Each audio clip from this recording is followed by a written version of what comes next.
Hello बच्चों, यहाँ प्रश्न है कि मान निकालिए दिया है समाकलन e की घात 6 log x ऋण में e की घात 5 log x बटा में e की घात 4 log x ऋण में e की घात 3 log x dx है। तो चलिए इस प्रश्न को हम हल करते हैं।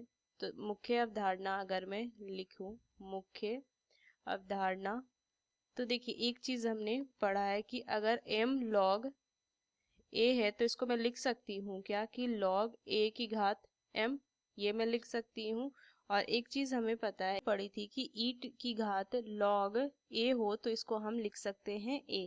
तो चलिए इस प्रश्न को हम हल करते हैं। तो देखिए यहाँ से जो दिया हुआ है समाकलन e की घात 6 log x ऋण में e की घात 5 log x बटा में यहाँ से हो जाएगा e की घात 4 log x ऋण में e की घात 3 log x dx, ये दिया हुआ है।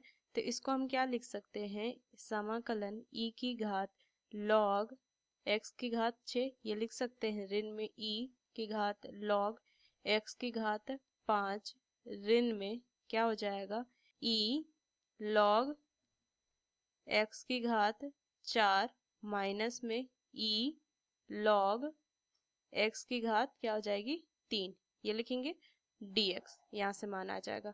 अब देखिए यहाँ से हमें पता है क्या हो जाएगा समाकलन e की घात log a, तो इसको मैं क्या लिख सकती हूँ, ये बराबर आ जाएगा a के।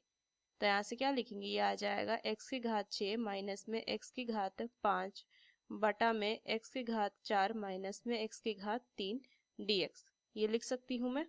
अब देखिए इसको आगे हल करेंगे तो समाकलन x की घात 2 बाहर ले लेंगे तो x की घात 4 माइनस में x की घात 3 बटा में क्या हो जाएगा x की घात 4 माइनस में x की घात 3 dx।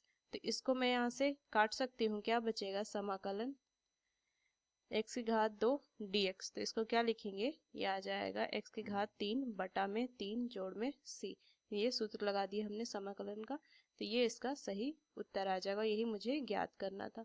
तो इस मुख्य अवधारणा का इस्तेमाल करके हमने इस प्रश्न को हल किया। आशा करते हैं यह प्रश्न आपको समझ में आया। धन्यवाद।